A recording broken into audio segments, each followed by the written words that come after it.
জেলে বন্দী শফিকের পাশে দাঁড়িয়েছেন তার মা। কান্নায় ভেঙে পড়ে তিনি বলছেন, আমার ছেলেকে ছেড়ে দিন, ও নির্দোষ, ওকে পরিকল্পিতভাবে ফাঁসানো হয়েছে। এই মায়ের আহাজারি এখন সোশ্যাল মিডিয়ায় প্রতিটি কোণায় ঘুরে বেড়াচ্ছে।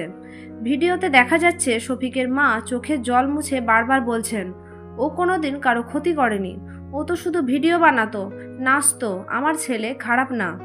শফিকার পরিবারের দাবি, অভিযোগকারী মেয়েটির কথায় অসংখ্য অসঙ্গতি রয়েছে। তারা বলছে ঘটনার কোনো পাকা প্রমাণ নেই, কেবলমাত্র কিছু কথার উপর ভিত্তি করে সমাজ এক তরুণ ছেলেকে দোষী বানিয়ে ফেলছে। তারা এটাও বলেছে কিছু মহল এই মেয়েটিকে অর্থ দিয়ে উস্কে দিয়েছে যাতে শফিককে ফাঁসানো যায়। এই মুহূর্তে প্রশ্ন উঠছে, শুধু ভাইরাল ভিডিও বানানো একটা ছেলের জীবনে এমন করুণ পরিণতি কি আমাদের সমাজের চেহারায় তুলে ধরে? শফিকের মা বলেন, আমি ওকে মানুষ করেছি, খাইয়েছি, পড়িয়েছি, আমি জানি আমার ছেলে কেমন। প্লিজ প্রশাসন একবার ভালো করে তদন্ত করুন।